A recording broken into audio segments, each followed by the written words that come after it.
A little after 7:30, we are calling the meeting to order. I welcome the Board of Trustees. Thank you for attending. It again has been modified to adjust for social distancing, and we'd ask that everybody continue to wear your face coverings. We're doing our best to spread everybody out 6 feet apart. You do need to wear your masks while you're in the building. The video of this meeting is being broadcast on cable television, YouTube, and will be available on Facebook and posted to the village website. This time, we'll call the meeting to order and ask Clerk Burns to call the roll. Certainly. Trustee Augustine. Here. Trustee Gale. Here. Trustee Holder. Trustee Katinek. Here. Trustee McCarty. Here. Trustee McGee. Here. President Kukler. Here. And Trustee Holder is out of town and unable to attend. At this time, I'd ask if Rob and Karen Wardloff would lead us in the Pledge of Allegiance.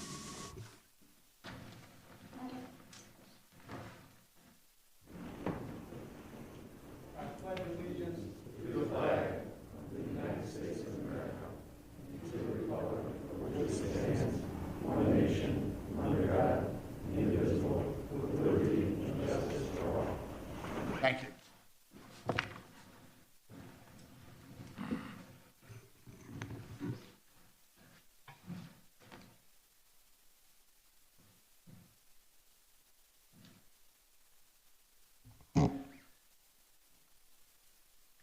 As we've been reporting now for several months, going on a year, health officials continue to ask residents to be patient as the supply of vaccines is increased and more open appointments become available. Vaccine deliveries have been delayed as a result of snowstorms last week that have impacted Illinois and other states. We don't have any real ability in the village to make appointments for you. We did send out a letter to Walgreens asking that they try to prioritize our school teachers and administrators. So far, we haven't had much progress on that. We've also been in contact with Grange Hospital as well as Pillars. Both institutions have expressed a strong interest in helping the community at large and our school teachers and administrators. However, their supplies, especially in the last week, have been very limited. So both entities, again, have expressed willingness to work with us, just trying to get the supplies. I did get a report from the hospital. They've established their vaccine clinic, but they have not been able to shift to community due to the lack of supplies. But again, once they move to community vaccination, they'll work with us. I also got an email from Pillars. They've already administered 770 vaccines.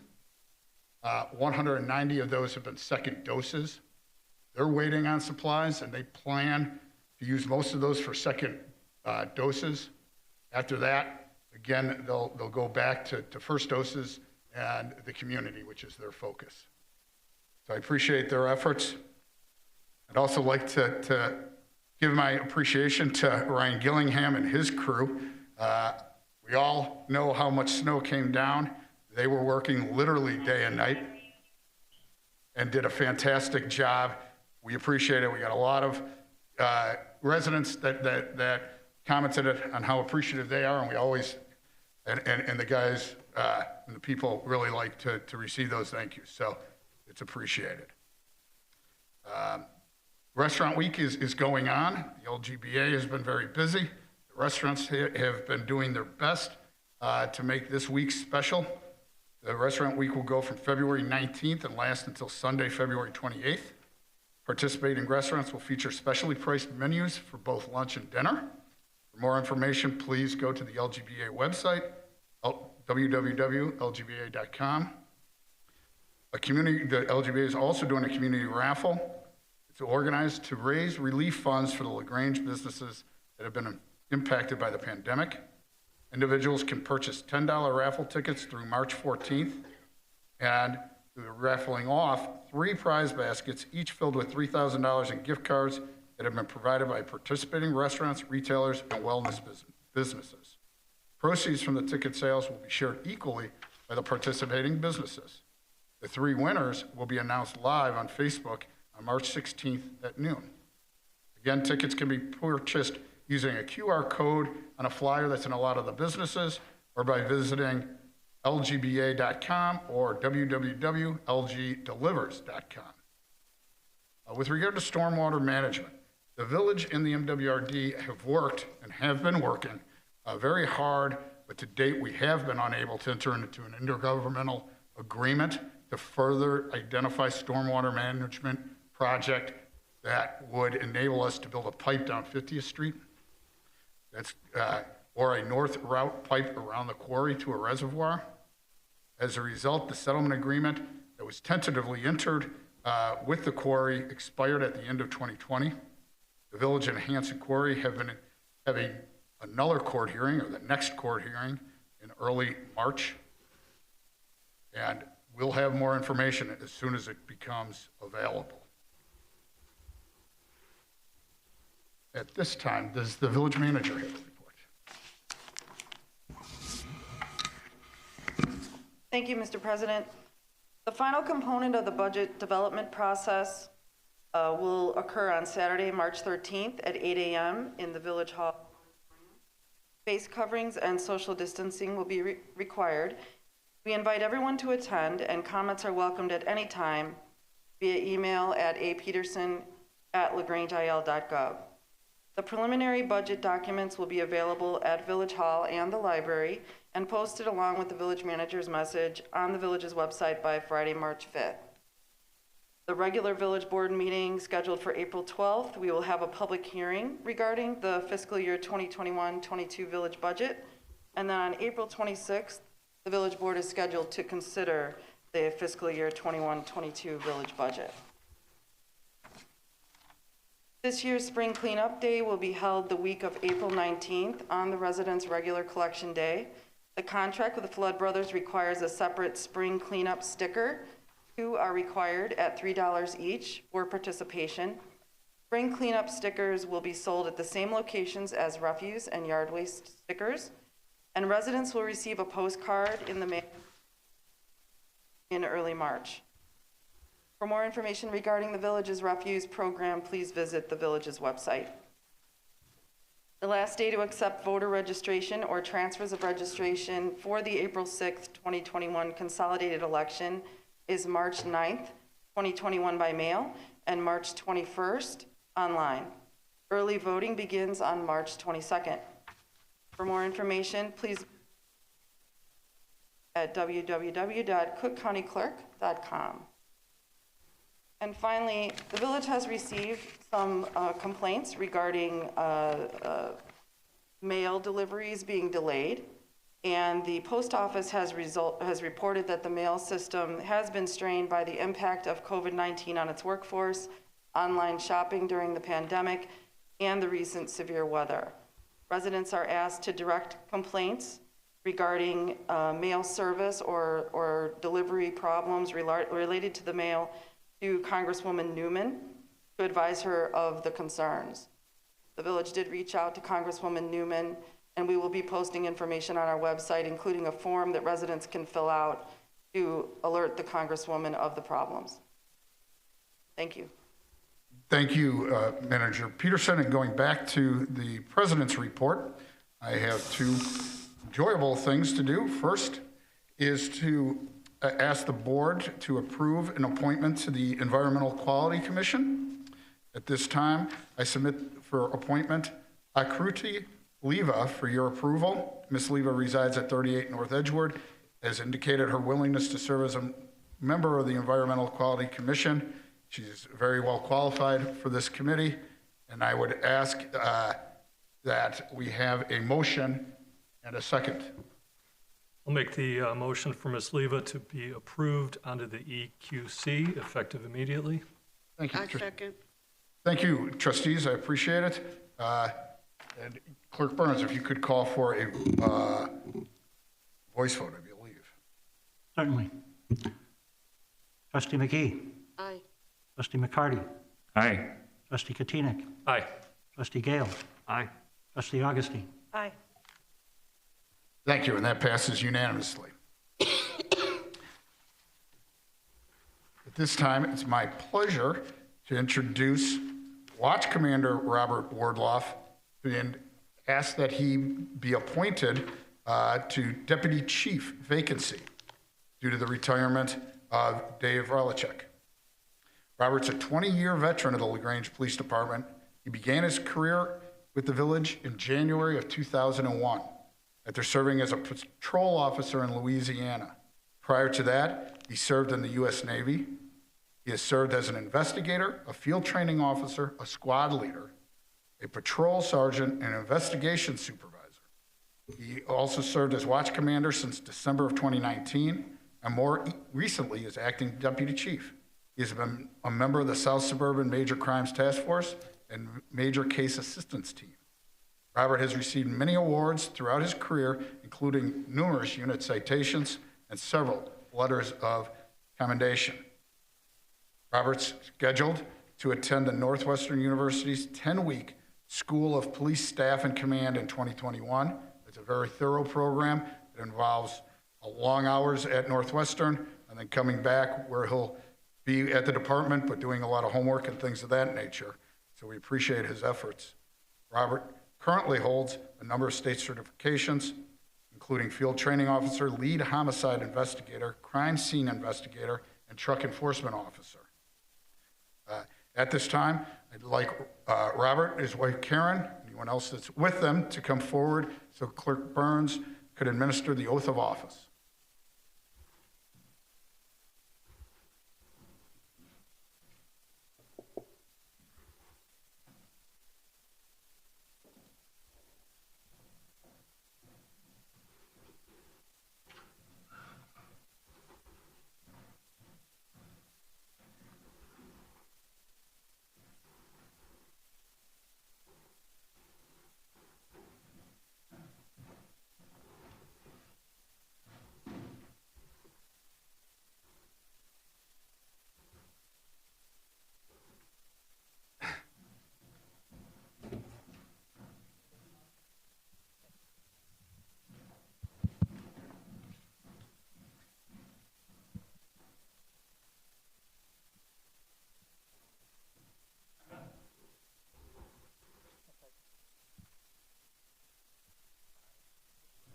I, Robert Wardlaw, having been appointed to the office of Deputy Police Chief in the village of LaGrange, in the county of Cook, do hereby solemnly swear that I will support the Constitution of the United States and the Constitution of the state of Illinois, that I will faithfully discharge the duties of the office of Deputy Police Chief to the best of my ability. Thank you.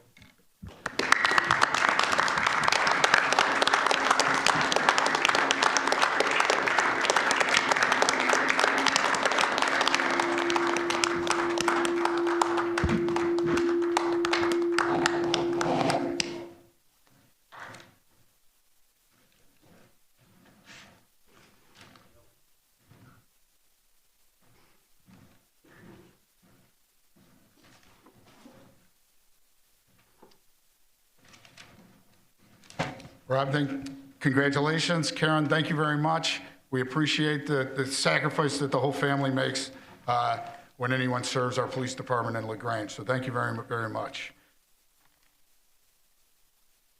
At this time, moving on to our agenda, I would ask if anyone in the audience has any comments on those items on the agenda.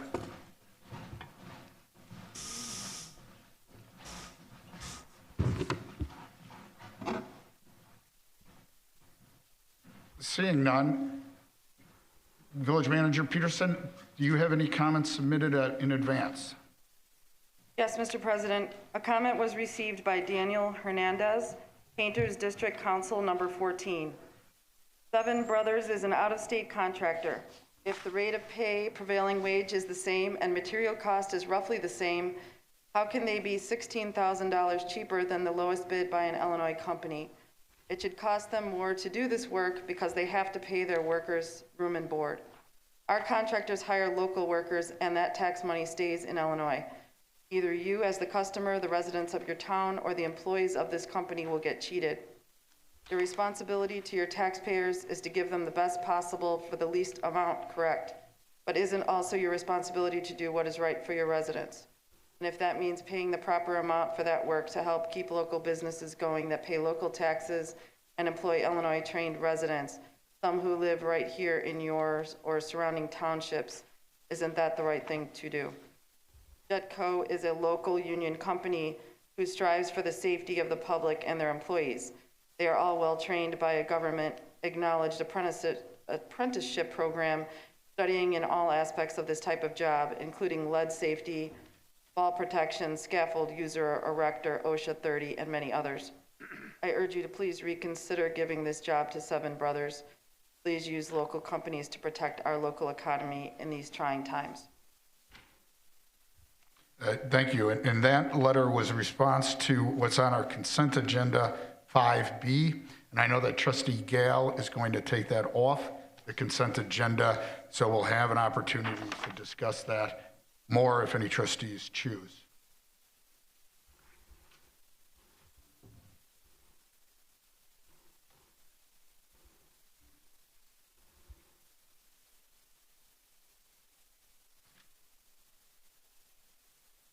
And was there any other letters? No, there were no others. Okay.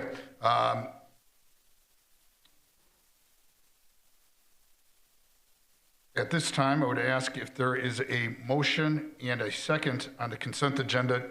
Trustee Gale, I was correct that you'd like to remove 5B? Yes, that's correct. I'd like 5B on the current business. We haven't. Oh, I'm sorry. We probably should read them so people know.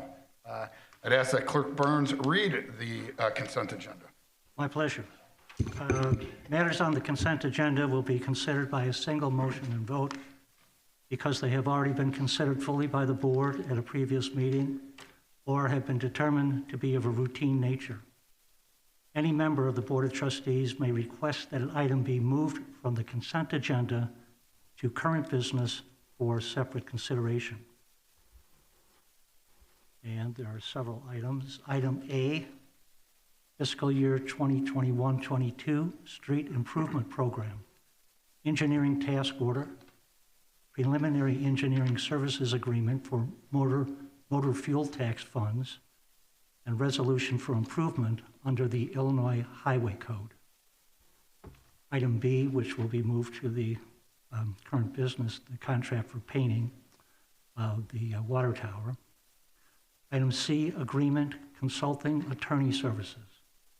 Item D, minutes of the Village of LaGrange Board of Trustees regular meeting, Monday, February 8th, 2021. And item E, consolidated voucher 210222. And would you like the items under current business? Sure. These items include consideration of matters being presented to the Board of Trustees for action. Item A, ordinance, amendment to the LaGrange zoning map at 610 East Avenue, Park District of LaGrange. Item B, municipal engineering services. And I should say item C, which would be from the consent agenda, contract painting 1.5 million gallon elevated water storage tank agreement, construction engineering services agreement. Thank you, Clerk Burns. At this time, I'd ask if there's a motion. I'd like to move for the approval of the consent agenda. And a second? I'll second. Thank you, trustees. Any comments on the current consent agenda? Trustee Kotinek. Thank you, Mr. President. Ryan, I just have a quick question on item A, the street improvement program. On page 5A3, It looks like the funding for these 3 streets that we're going to tackle this coming year are funded out of the Rebuild Illinois grant funds of $1.024 million. Is that a different source of funding? Because I thought normally this would come out of our capital fund, so I was a little confused. Can you clarify that? Sure. So when we discuss our capital projects, it's a combination of funding that is from as well as MFT funding. So when we look at the individual projects here, we're breaking down where that actual funding is coming from. So what you'll see in for this particular project is that there's actually multiple sources. You'll see MFT funds, which we're designating as the traditional motor fuel tax funds that we receive from the receipts that are generated from the sale of gasoline. The Rebuild Illinois grant funds are funds that were generated through bond proceeds from the state. When the state increased the motor fuel tax funds, part of those funds were then designated to be able to support bonds, and part of those bonds were given back to the municipalities in 6 installments. And so this represents the village's receipt of those additional. And that program started last year or 2 years ago? It started last year, Okay. and then we expect the final payment to be received, I think, at the end of this project. I think they were like, well, take 6 divided by $1 million, about $100 and something thousand a payment, I believe, right, Lou? So we expect to receive the final payment at the end of this project. Okay, great, thank you. Welcome. Trustee Augustine. Thank you, Mr. President. Ryan, I also had a question about the street surface repair. So unlike we have the every other year projects for our streets, and these are surface only, and what we've stated in here is that the piping underground is in a good enough state that we only need to do the surface, and I would agree that these services are very much in need. I was looking at the date for completion of the work. It looks like it may begin in May and finish up in the fall. That's all 3 streets. Am I reading that correctly? That's correct. So we're giving some leeway there for depending on how long it takes to design, get the approval, get the bid. But when we say the fall, we expect that the project will actually, the time at which there's disruption to residents will be shorter, because that's also inclusive of landscaping and other final punch list items. It'll be very similar to the project that we completed this last year in terms of schedule, where we did the streets in the hospital. Okay, thanks.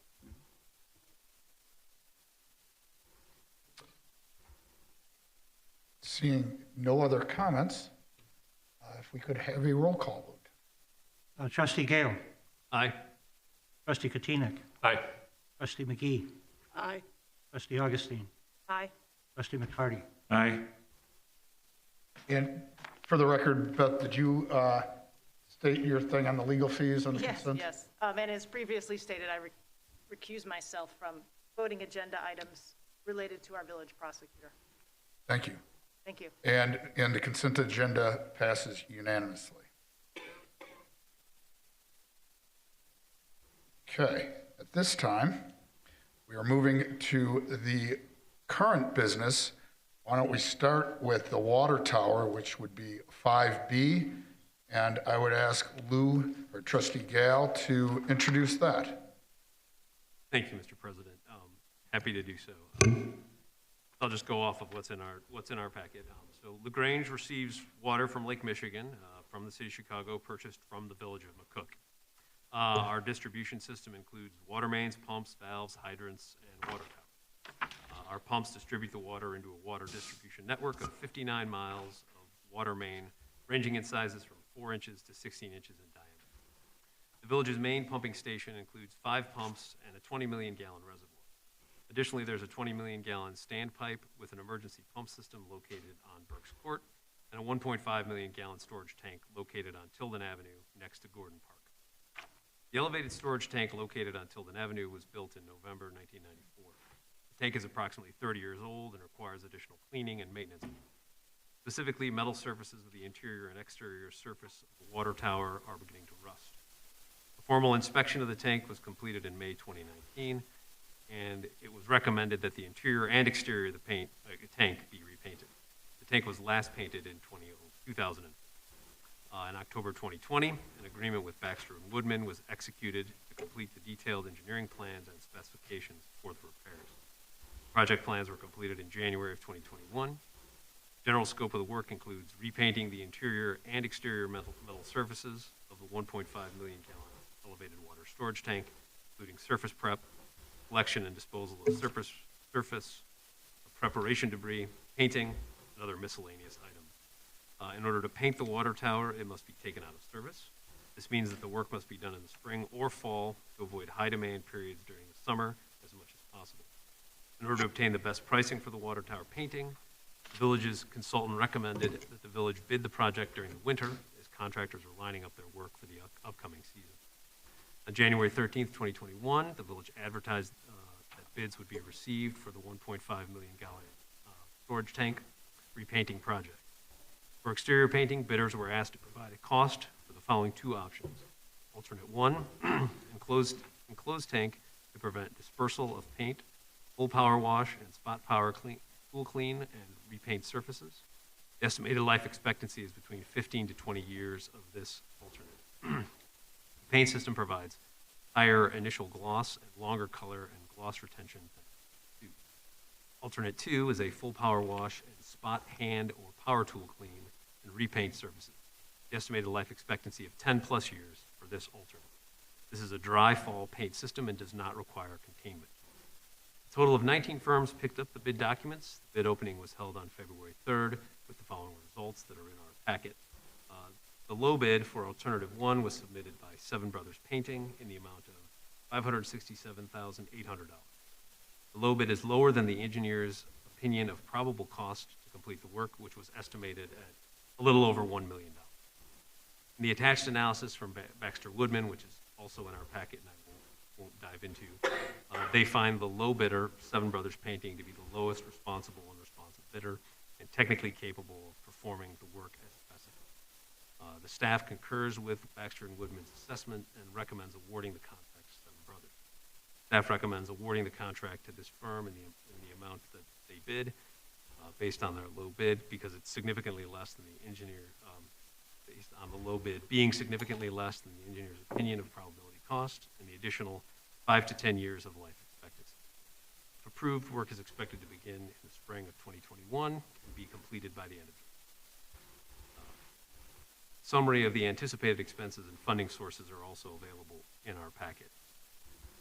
Sufficient funds exist to complete the work included in alternate one.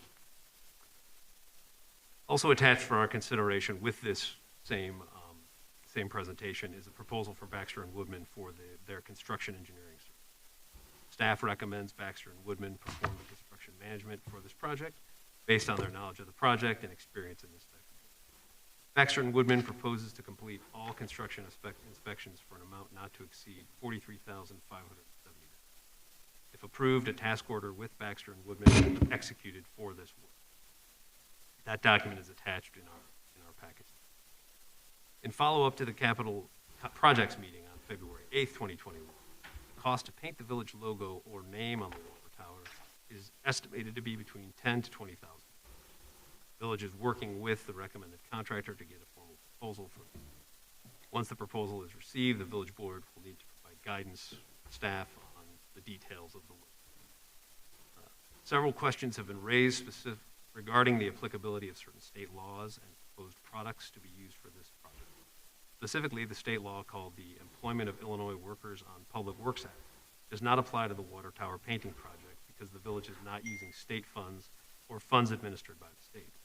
The State Act only applies if a, quote, public works as defined in the act, which includes the funding noted above, which includes the funding noted above. The project is not a public works if no state funds are involved. As a result, the village may contract for the water tower painting project with the lowest qualified bidder, regardless of whether that bidder uses Illinois labor. Second, water tower painting projects require certain paint specifications to ensure quality and performance. Paint specification for the village's project was determined by the engineer of record and included in the bid document. Other interested manufacturers have the ability to follow the established process that is outlined in the bid documents that allows substitutions to be submitted for consideration, which has been communicated to the other manufacturers. In summary, the village staff recommends that the board award the contract for the 1.5 million gallon elevated water storage tank to Seven Brothers Painting in the amount of $567,800. Also, the staff recommends approval of a task order agreement with Baxter and Woodman for construction engineering services for the project in the amount of $43,570. So at this point, I'd move for a vote with respect to the two contracts as presented. Second. Thank you, Trustee Gale and Trustee Kutinik. I would just add that in Baxter and Woodman's report on 5B6, they do indicate that they recommend the award of the contract to Seven Brothers Painting in the amount of $567,800 if the village prefers alternate one paint systems. Baxter and Woodman would recommend the award of the contract to Jetco in the amount of $483,189 if the village prefers to use alternate two paint system. Again, the alternate two would be projected to last considerably less than alternate number one. So with that, I'd ask if there's any discussion. Trustee Gale. Thank you, Mr. President. Well, since I pulled it off the agenda, I should probably start. I think our board should consider applying this Illinois Preference Act to this particular project. I have a few reasons why. I'll get into that, and also how I think we could do it that would be fair to the respective bidders. But I'll go through my reasons first, and then if we want to step into the how, we certainly can. First, to me, the state law is, to me, it's persuasive authority. As a lawyer, what we learn is that even though a particular law may not apply, there can be persuasive authority if a similar set of circumstances arise, and you can apply that and say, boy, if in this particular context, if this was a state project with state funding, we'd be using this. Just because it's a local project with local funding, it's analogous, and so to me, it's persuasive to consider applying it in this circumstance. Second of all, just as we promote local businesses here in the village of LaGrange, we could do that for Illinois businesses too. We go out of our way to make sure talk about things like restaurant when it arises. I don't think we necessarily would need our interest to end at the village borders. So I think that's another reason to consider applying it in this case. Third, in other states, they go out of their way to make sure that they give advantages to their businesses. I don't see why Illinois shouldn't do things to favor Illinois labor and Illinois business as well. And finally, the cost differential is minimal, given that the Baxter and Woodman came back and thought this would be $1 million project. We're well under that, and the difference between the two bidders is not nominal, but it's relatively close, and that Jetco was actually the low bidder on the other alternative. It makes it, to me, at least from a cost perspective, a decision where we could go with the Illinois company. So those are my thinking and why we should consider the second bidder down. There's some details to that too we can get into as far as the how. I had a chance to speak with Mark earlier today, and I got some of that, but I'll let anybody else chime in if they want, unless they want me to keep talking. Well, why don't we first hear from the village attorney, Birkeland, since Trustee Gale is an attorney, but I know he's not giving legal advice. He's really just talking from his experience. Village Attorney Birkeland will be giving this board legal advice, and the board will do with it what they choose. So the legal question are two. The first one has been discussed, which is, as you read, President Kukler, the state act applies across the state of Illinois, but applies only if the project is being funded by state funds or by funds that the state administers. It's clearly not the case here. There is no ambiguity in the law, the act itself, as to how it should be applied, which is separate from what Trustee Gale was talking about. So, the village does not have to raise the concern about whether it must go under the act. The second question relates to if there's a determination, and I won't go into detail now, but if it comes to a position where the board wants to take a path other than awarding the contract to the lowest responsible bidder, then there is a process that the board would have to consider and go through. Lowest responsible bidder is generally applied over all of the elements of a project that's being considered. In LaGrange, the determination of what is the most, if the lowest bidder is responsible, is either considered by in-house engineer or experience, or as in this case, with a project that for the village is relatively large, a consulting engineer. Baxter and Woodman undertook that process with in mind the fact that it was the low bidder, and made the determination over, I assume, and Brian can speak if he needs to, over all of the elements that go into a project of this kind.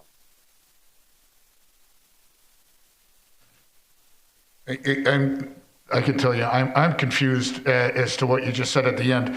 Is there a way for the board to approve Jetco's higher bid, even if we find Seven Brothers to be a qualified bidder? In order to, the answer is that the board can make it to award the contract to the second low bidder. What that involves is just a change in the parliamentary procedure for doing that. It would have to, you will have to reject the low bidder. You will have to make a determination that the second low bidder is a responsible bidder and capable for the job. And then it takes what's called a supermajority vote, which in this instance is 2/3 of all trustees currently on the board. And so there are 6 trustees on the board, so it would have to be 4 trustees, not counting a vote from the president, in order to award to the second one. Okay, now I'm getting it a little better. Thank you. I appreciate that. With hearing what Trustee Gale said, what Attorney Birkeland said, does the other trustees have comments, questions? Trustee Kotenek. Thank you, Mr. President.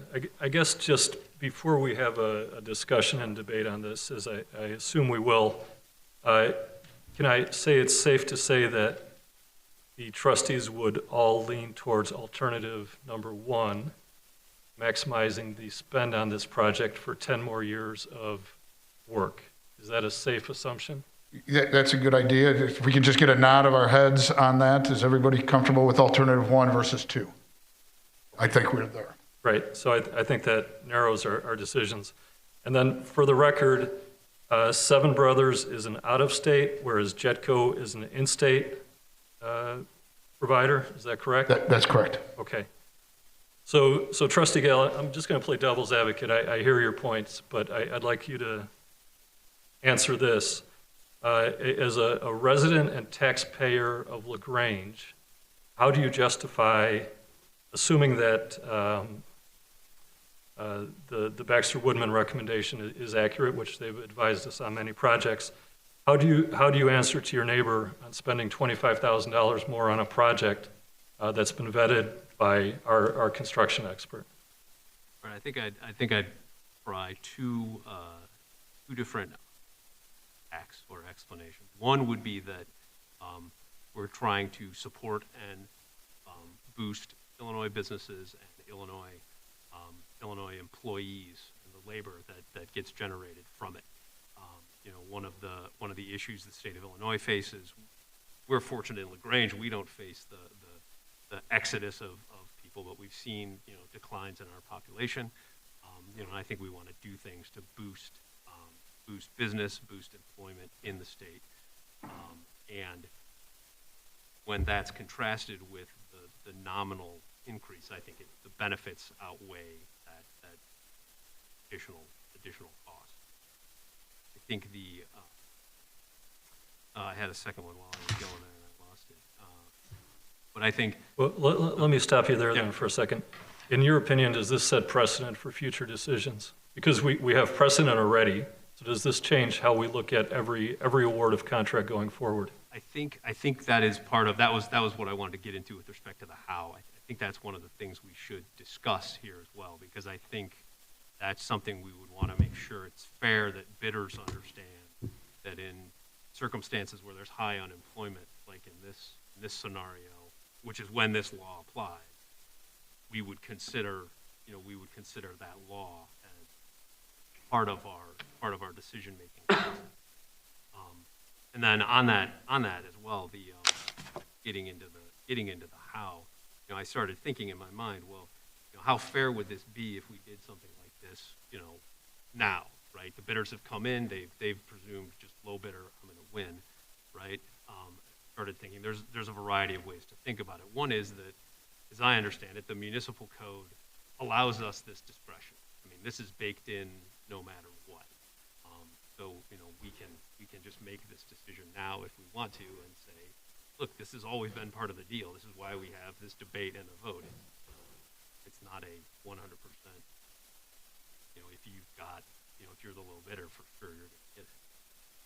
Another alternative would be we go back out to bid. And part of the reason to do that would also be if we wanted to get a number on painting of the tower as well. And then if the logo, excuse me, right. the logo on the bid.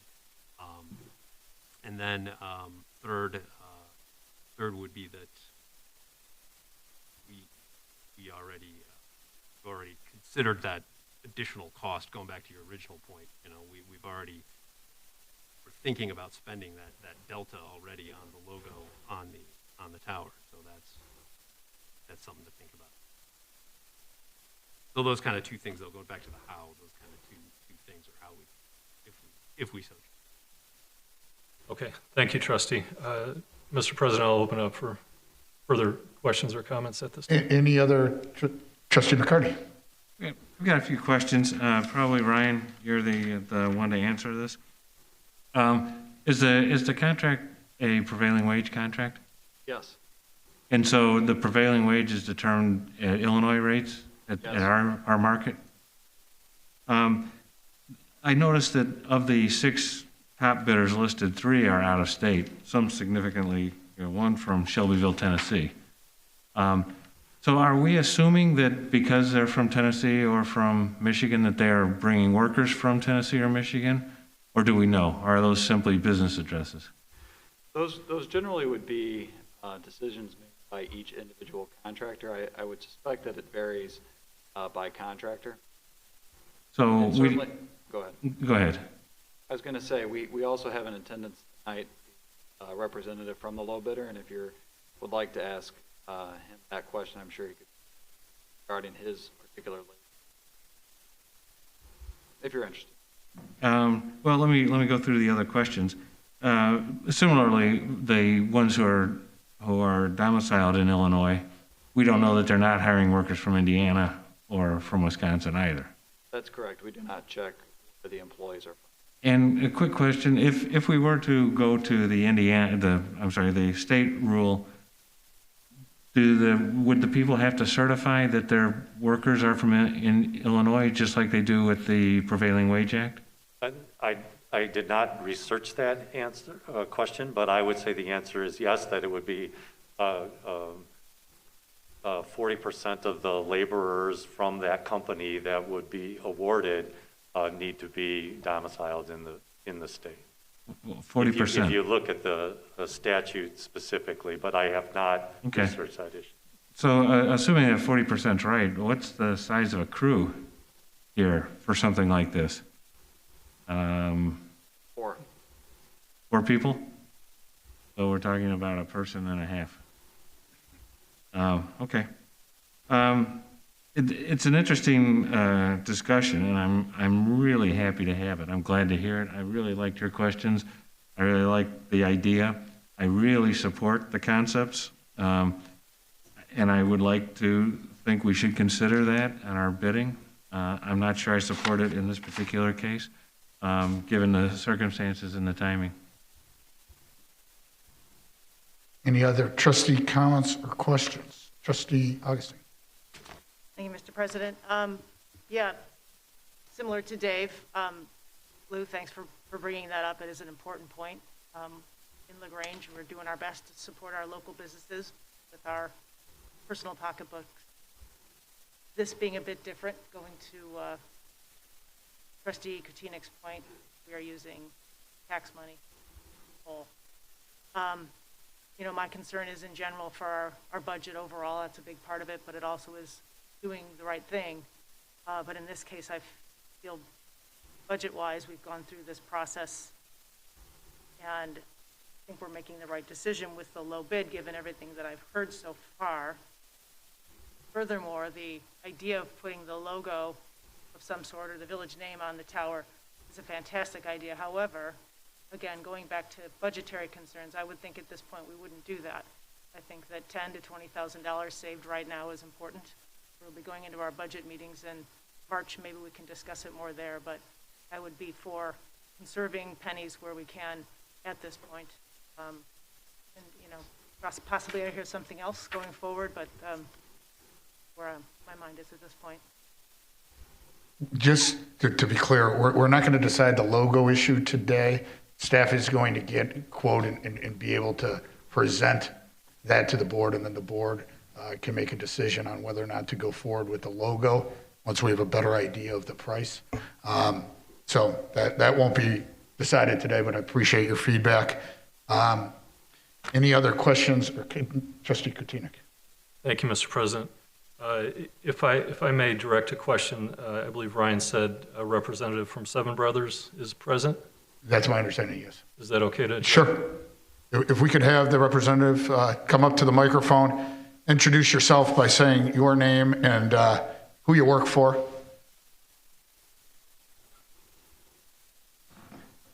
And just so everybody's clear, there's also a representative from Baxter and Woodman if we need more people.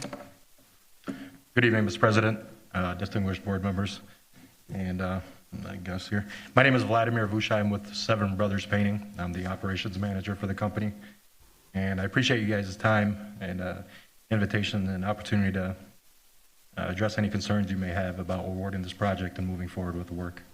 Thank you. Trustee Cortina. Thank you. Just a clarification on the size of the crew to complete this project. Mr. Gillingham said it would be a crew of approximately 4 people. Is that in the ballpark of what you envision? That's correct. Okay. I don't have any more questions for Vladimir, but while he's up here, and then I maybe just make a comment after that. Sure. Does anybody else have any questions? Trustee Austin. Sure.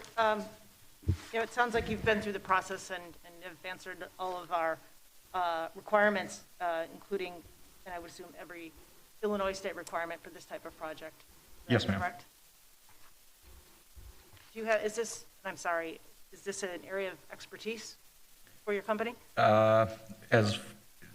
Speaking Water in tower? Yes, absolutely. We are specialty coating, and our marine division has 27 years of combined experience in water tower renovations, rehabilitations, and repainting.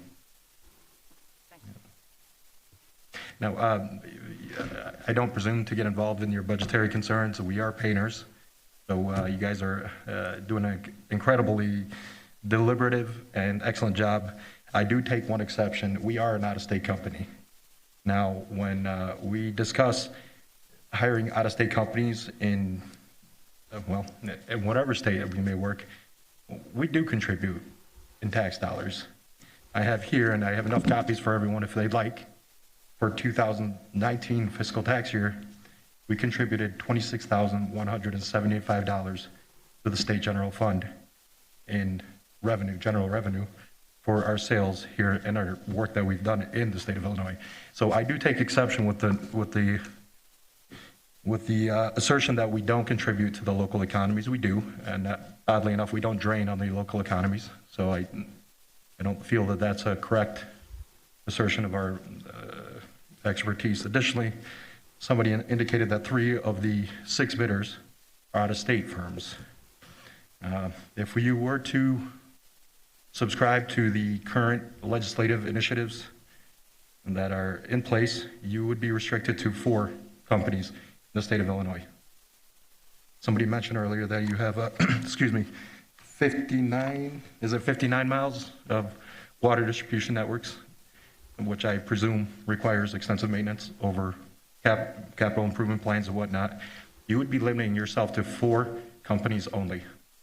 Now, you are in an advantageous position for 2 reasons. Every one of these bidders on this invitation is well qualified, very respectable. They, quite honestly, have no negative assertions for any of them. You'd be well served by any of them taking over this project. However, moving forward, should you choose to accept all these legislative initiatives, which we do comply with, you are strictly reserving yourself to 4 companies in the state of Illinois. It's something to consider. Definitely. Trustee Kotinik. Thank you, Mr. President. Again, Lou, I appreciate your taking this off and having a discussion. And I understand the need to support local Illinois businesses, but I think where I come out on this, we're talking 4 people on this crew. And as Vladimir mentioned, these 4 people will probably eat and generate some tax revenue in LaGrange.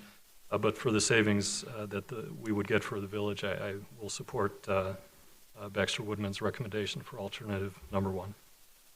Thank you, Trustee Kotinik. And I am kind of looking to see that there needs to be 4. I'm going to just assume Lou would support going with the second lowest bidder. Is there any 3 trustees that are going to join him? I need one to show their hand. Are they in favor of the lowest or the second lowest? Nobody wants to show their hand. At this point, then we need, I guess, to vote to require a show of hands. The motion as presented is to approve Seven Brothers Painting. That does not have to be passed by a supermajority. If that doesn't pass, then we can bring a new motion for Jetco that would need to be approved by 4 of the trustees. So, to be clear, at this time, the motion is to award the contract to Seven Brothers Painting, and I would ask Clerk Burns for a roll call vote. I apologize if we didn't get a second. So we did it. A second. Thank you. Aye. Trustee McCarty. Aye. Trustee McGee. Aye. Trustee Augustine. Aye. Trustee Gale. No. Okay. Did we get everybody? Yeah. That vote passes unanimously. Congratulations to Seven Brothers Painting. Thank you. I would like to just add, Do we also have to vote on the Baxter Woodman? sure. That was included in the motion. It was part of included, it. but did anybody not understand that or have a concern? Okay, the Baxter Woodman and the logo has not been decided yet. So I would just like to add, as Trustee McCarty said, I think it was a great discussion, really how this board acts all the time, professional, civil. Yep. Can I ask one more question? Sure. Mr. Vladimir, while you're here. Going back and revisiting painting of a logo, once you've already painted the water tower, does that increase the cost based on the range that was provided? I believe we're actually substantially below that cost. Okay, thank you.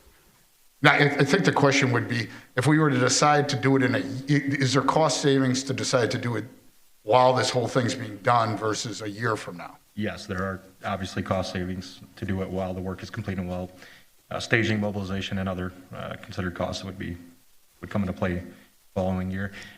I don't know if you've had an opportunity to review it, but we can very quickly provide an estimate, and it's well below the $10,000 mark that you guys that's been earmarked. So I was just wondering if there's, how much additional costs, and, this is, I know just off the top of your head. Sure. For additional colors versus just white, if we included some of our colors that our village logo uses. There's no additional cost on that.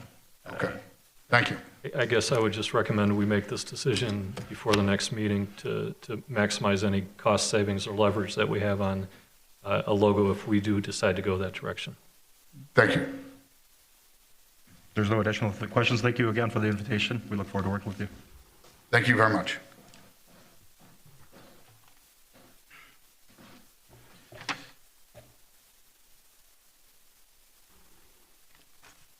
The second item that's currently under current business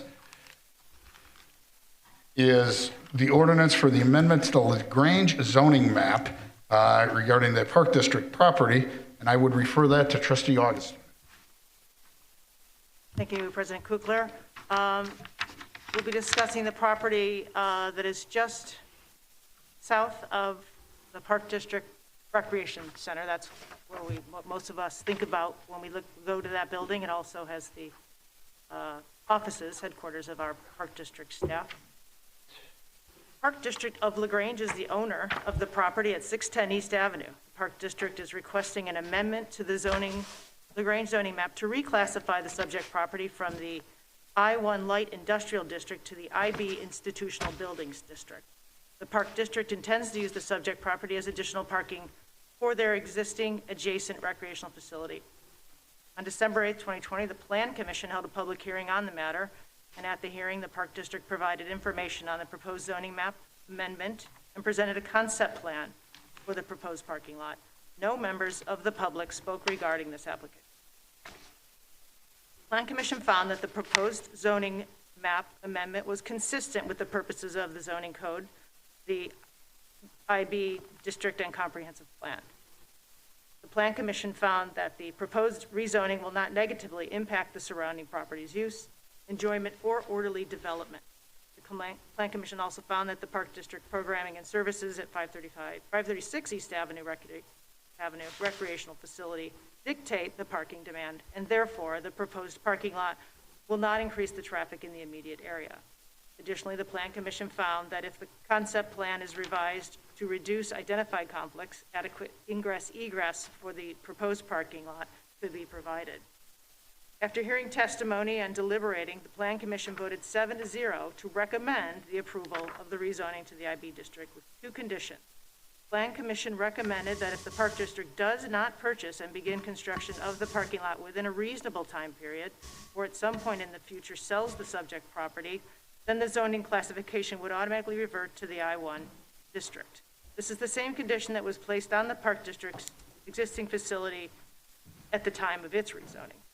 Plan Commission also recommended that the proposed access points for the parking lot be redesigned to ensure that they are sufficiently separated from the existing ingress access for 536 East Avenue to avoid potential pedestrian and vehicular conflicts between the two access points. Park District has reviewed the conditions recommended by the Plan Commission and provided a letter agreeing to the conditions. Our staff and village attorney have prepared the attached ordinance authorizing the amendment map with the following two conditions pursuing to the recommendation of Plan Commission. One, the Park District must apply for and secure a building permit from the village for the parking lot on the subject property and must have commenced construction of the parking lot within 12 months after the effective date of the ordinance. If construction is not commenced within 12 months, or if the Park District undertakes improvements on the subject property for any use other than a parking lot or other facility directly tied to the Park District's public recreation facility, then the classification of the subject property will revert immediately and automatically to its prior classification. After the parking lot is constructed, if at any time the subject property ceases to be used as a parking lot for the Park District Public Recreation Facility, then the subject property will revert immediately and automatically. And 2, the design of the parking lot, including without limitation the location or locations for vehicular access into the parking lot, must be submitted to and approved by the village prior to the issuance of a permit for construction on the subject property. And I move to approve this ordinance. Thank you, Trustee Yoder. Second? Thank you, Trustee McCarty. Any discussion on this? Trustee Kutynek. Thank you, Mr. President. I see Mr. Fernaro is in, is it okay if I ask a question directly to him? Sure. Good evening, everyone. Thank you. Philip Fernaro, on behalf of the applicant, the Park District of LaGrange. Also present is President Bob Veer and Executive Director Dean Bisius. Great. Thanks, Phil. Just a quick question on the site. So that was previously Illinois Gas. Can you address any remediation or soil issues on that property? Have they been addressed, identified, addressed, and resolution on anything outstanding? Yeah, prior to ownership by the Park District, there was extensive remediation done at the property, and no further remediation letter was issued for the property. And in order for us to proceed, we have to follow a health and safety plan developed by an engineering consultant to move forward, which we've already discussed. So it's in a process where most of the contaminants have been removed. When we do excavate the site, though, there will be other contaminants, but that's part of the process that it goes along with the health and safety plan. So we did get a phase 1 right after NICOR got a phase 1. So it's been thoroughly reviewed. The company came back that represents the Park District and indicated that they did not even need to do a phase 2, that they had enough information in conjunction with the removal of contaminants from the site. Is there a financial responsibility if any phase 2 contaminants are identified? Yeah, there would be removal and placement. Is that the Park District or Illinois Gas? No. The Park District will now move forward. They've accounted for any potential contaminants that have been removed from the site moving forward. It has to be removed from the site and brought to a landfill or relocated on the site. But again, the quantity of contaminants have been removed.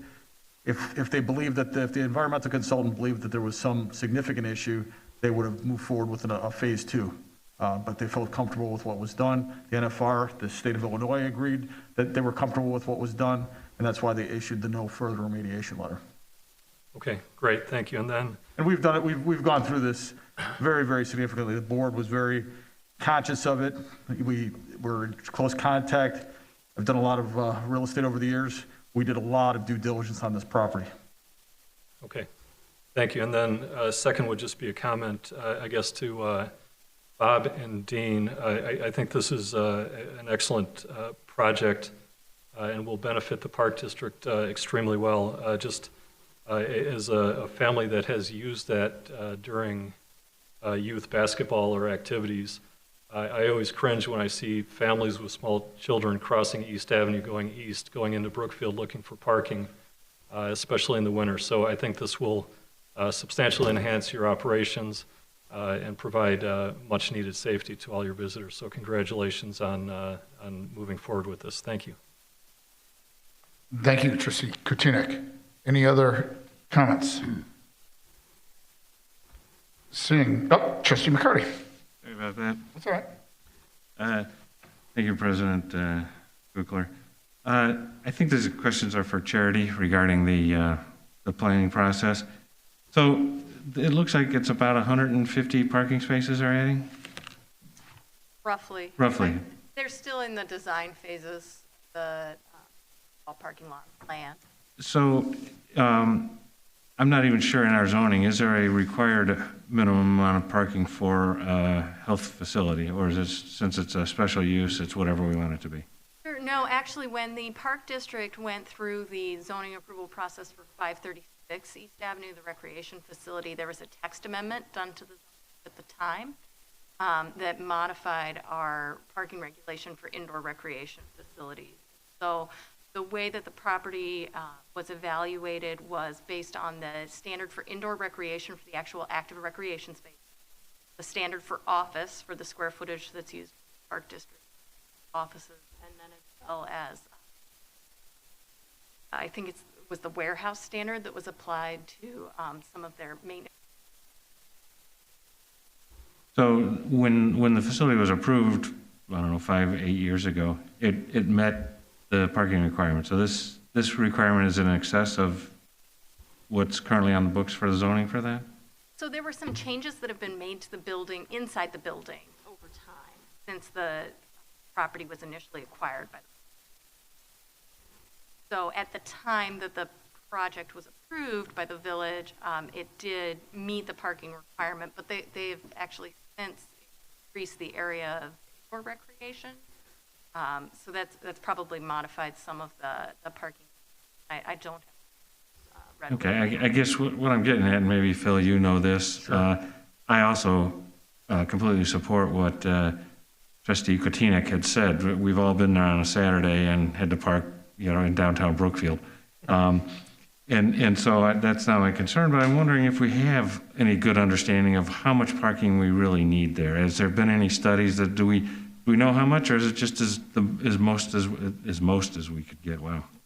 No, we've analyzed it quite extensively, and part of this structure is not just for the new parking lot at 610, it's for 536. Everyone knows, the difficulty of maneuvering in that small space. We're relocating some handicap accessible parking spaces and creating a drop-off lane in the new parking lot. So it's going to improve the efficiency of those parking lots.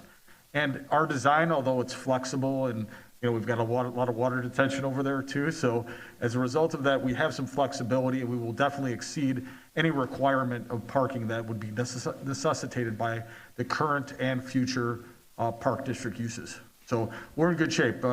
We've analyzed it back and forth, Heather Valone and I, and we're definitely in excess of any requirement, doing any analysis that we've had. And sometimes when you guess where someone's going, you guess the wrong way. So my point here is our park district has paved from sea to shining sea this lot. It would really be nice, especially since you have not finalized the parking layout, to see if we couldn't accommodate a little more green space and a little more control for water and things like that. Yes. For sure. It seems, and I know we don't actually have landscaping in the zoning relative to parking lots, do we?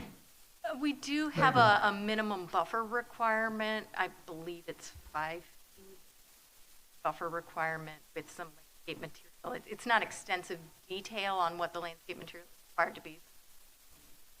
Required for new parking. Mm-hmm. So that would, I'm not going to vote against this. I'm 100% for it. Like I said, we've all parked in Brookfield to go for a run. Yep. But I think it would be nice, and it would be nice if the park district could take a look at what their actual need might be, and a small green space makes a big difference. That's what you guys are in, the business of green space. Oh, yeah. The design's still ongoing. I mean, we have a lot of work to do, a lot of detention. Obviously, the engineering is, will be underway. So, yeah, of course. I mean, we're part of the village here, so we want to, be a good partner in that regard, too. And for you, Charity, I think one of the things we need to look at in our zoning, one is landscaping and parking lots. Two is screening, particularly of yards and things. There's some properties on 47th or on LaGrange Road that could probably be more properly screened. And so maybe I know you don't have enough to do. So, but I think it would be nice that we start to look at that and integrate that into our zoning code. But thank you. Yeah, I think it's a great idea. I really like it, but it does point out some of the things we need to look at in our zoning. Thank you. Thank you. Thank you, Trustee McCarty. Trustee Augustine. Thank you, President Kugler. I think I will add, since Dave brought it up, I happen to know, or at least as I understand it, permeable pavers were considered at one point, and I think even went out for a state bid to get that, and that didn't come through. But I do like hearing and knowing that that was an initiative that the park took to try to make it as, to drain the water as in the greenest way possible, but there's a significant cost in doing so. Next question is, are there any trees on the property that can be saved or work around? Last time I drove by, I don't think there were many in the center because the building was there. And secondly, safety, disproportionate amount of kids going through the area. You have speed bumps in the main area, which I think are great because otherwise people would fly through in an effort to get their kids or get themselves somewhere on time. Will there be bumps in the new lot as well? I mean, potentially, I don't know if they've been designed yet. I'm sorry? The secondary drop. Yeah. So, yeah, secondary drop-off, and then we do have a circulated path around the parking lot too. So, yeah, we'll look into the bumps and see, how that fits in. Of course, anything that's safer, we want to look at. Thank you. Thank you, Trustee Augustine. Any other trustee comments? Seeing none, roll call vote, please. Thank you. Certainly. Trustee Gale. Aye. Trustee Katina. Aye. Trustee McGee. Aye. Trustee McCarty. Aye. Trustee Augustine. Aye. And that passes unanimously. Congratulations to the Park District, and thank you for continuing to improve for our residents. We appreciate it, and they appreciate it. Moving on to our final current business, 6B, the agreement for municipal engineering services, which is being referred to Trustee McCarty. Thank you, President Kukler. First, I got a point of order. Do we need 2 votes on this or just 1? It's 2 separate contracts. Are we voting on, do we need separate motions and votes for each? It doesn't have to be in 2 motions, 1 motion. All right, great. Thank you. Just wanted to get that before we got into it. Generally, we do not engage in the national political discourse from this dais. From here, as we found out tonight, there's no right or left.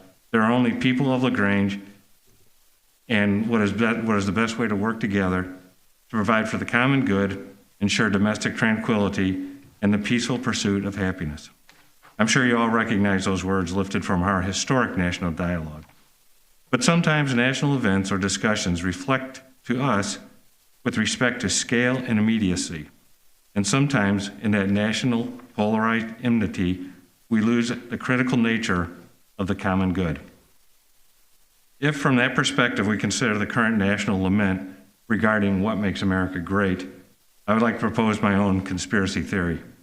74 million voters, and more recently several thousand delusional souls, posit that a single megalomaniacal person living in a conspiratorial fantasy where truth is the enemy is what makes America great. I would like to submit an extreme opposite theory. My theory is that what we are tasked with here and now is far closer to the real reason America is great. Across America, diligent, dedicated, educated, hardworking, and caring government workers conspire every day to make America great. Here in LaGrange, people like Village Manager Peterson, Economic Development Director Jones, Finance Director of Finance Cipriani, Fire Chief Favreau, and 70 other police, fire, public works, and administrative staffs are workers to be specific at it. For special recognition, people like our just sworn in Deputy Police Chief Wardrow, who are proud to be the next one up. And thank you, Deputy Chief Wardrow, for doing that, stepping up when answering the call. And as a working example of my conspiracy theory in action, Public Works Director Ryan Gillingham and this proposed professional service agreement for municipal engineering services presented tonight for our consideration. From time to time, the village needs to hire professionals, as we've done today on two occasions, for unplanned or small projects. As we all know from experiences like pulling into a car dealership with a dying car or trying to buy a single screw at the hardware store, those are not optimal times to negotiate a deal. Our governments at all levels realize this also. There are county, regional, state, and federal buying contracts that we can take advantage of when purchasing services or materials. Notwithstanding those agreements, there can still be savings for individual municipalities to negotiate directly. To be successful, however, requires preparation and an excellent reputation within the market. Too often, the work and recognition for the effort this requires is shunted to a brief mention before a vote, or worse, a consent agreement where they are minimally acknowledged or appreciated. I'd like to outline the process and the task. We rely on consulting engineers for things like capital projects, review of developers' plans, miscellaneous engineering tasks, and such things. And these consultants help us keep our staff costs down, have greater and more varied expertise, allows engineering costs to be charged back to developers, and limits expenses to an as-needed basis. Realizing these advantages, in 2009, the staff recommended adoption of this type of contract agreement for engineering services. At that time, Baxter & Woodman was contracted as the selected engineer. The contract has been renewed several times and has been very beneficial to the village. To ensure the contract is competitive, on September 29, 2020, 25 local engineering firms were invited to submit qualifications to provide the services. 14 firms responded. Ryan Gillingham, Charity Jones, Fire Chief Avro reviewed the qualifications and selected 4 firms for interviews and further negotiations. Under consideration was the consultant experience, proposed personnel, past performance, and technical approach. Baxter & Woodman and Christopher B. Burke Engineering were ranked the highest by the team. As a result, our dedicated staff is proposing for consideration contracts with both firms. The diligence of the team reflects 2 positive outcomes for LaGrange. The first is that we had such a wide choice in the selection process and were able to secure contracts with 2 qualified firms. This will promote competitive excellence and provide expertise choice for our staff. The second is a reduction in the market rate as established by an already well-negotiated IDOT rate. Staff was able to reduce the IDOT rate by a substantial 18%.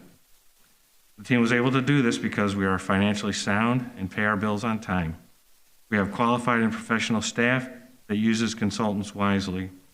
We are transparent with respect to the projects and project finances, and we value the recommendations of the consultants. Developing this type of reputation with respect is an ongoing process.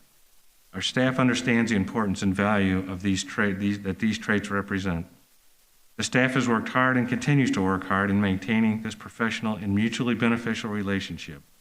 This is a big part of what makes LaGrange a great place to live.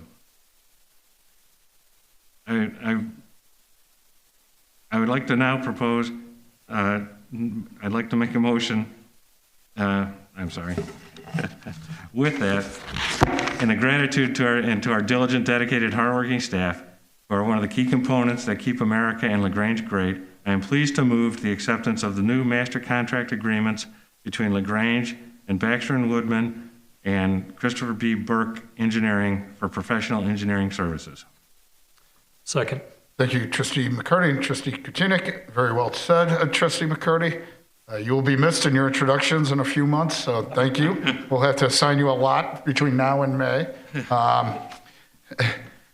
Now that the motion has been introduced, any questions or comments? Trustee McCarty. Thank you. So, Ryan, I assume the water tower Baxter & Woodman contract that we just did is based on our ongoing similar engineering agreement. Is that correct? It'll be governed by the task order will be governed by the new contract. But so this is the kind of thing that this contract is for? Yes. This is a good example of what we're approving. Okay, good. How often do we use those contracts? Well, I think as a barometer of how often we use them, we number each task order, and I think with Baxter & Woodman, we started the task order process as a way to manage the work and control cost.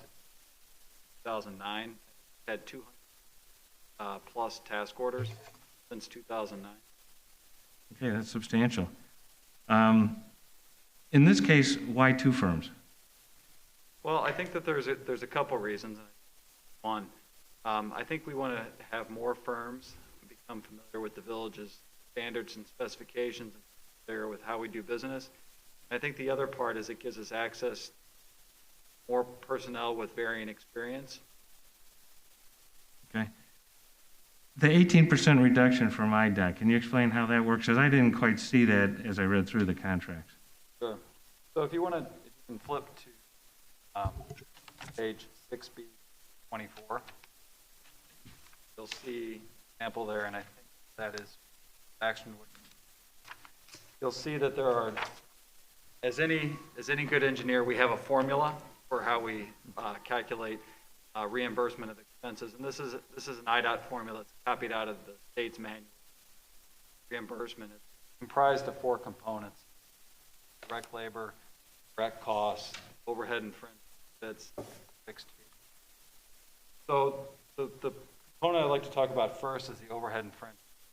The village doesn't have the expertise to audit these firms and how they calculate their overhead. We rely on the state, Illinois, who does that for us. So this negotiated fee you'll see there of 1.4355 times direct labor, based on an audit that's done by the state and approved by the state. So that's what IDOT says there, multiplier. Where the 18% comes in, related to the fixed fee. So the fixed fee on IDOT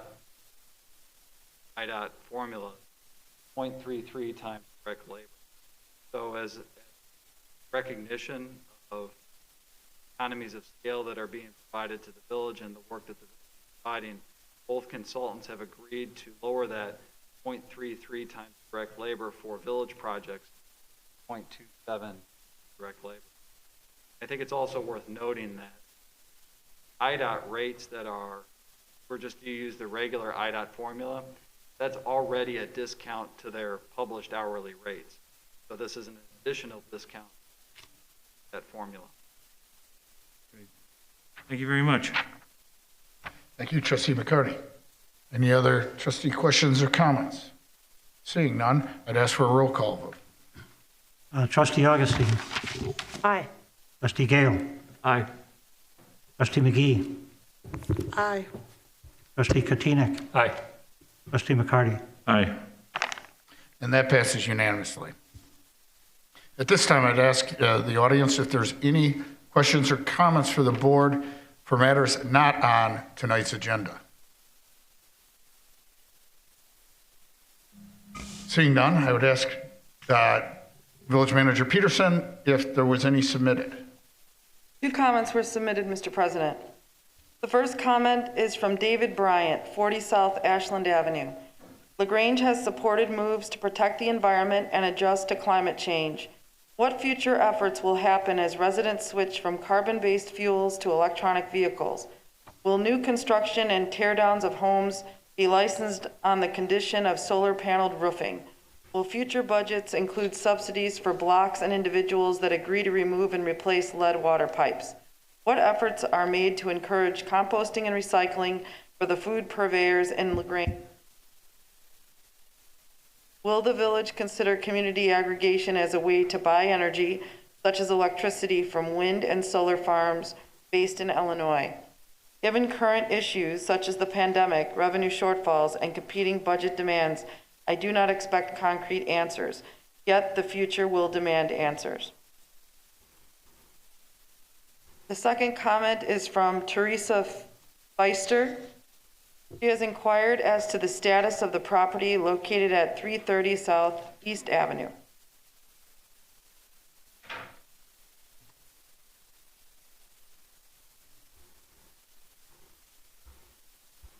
Was that the extent of her question? I'm sorry.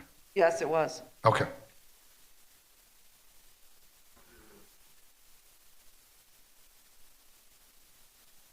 I don't believe so. It's a property that involves pending litigation. Oh, okay. And that's all the comments that were submitted? Yes, Mr. President. Thank you very much. At this time, I'd ask if there's any trustee comments. Trustee Gale. Thank you, Mr. President. I just wanted to reiterate what you said earlier about our discussion over the water tank. I wanted to thank everybody for another vigorous, good, polite discussion with respect to it. Always helpful, always good to do it. And I always like how we how we handle them. So I just wanted to thank everybody. Thank you, Trustee Gale. Trustee Augustine.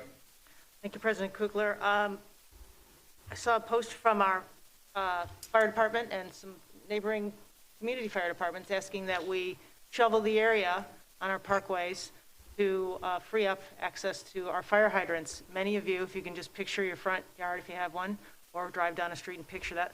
Pretty high snow right now, pretty unusual snow. We haven't had something like this in years, so it hasn't been an issue, but now it is.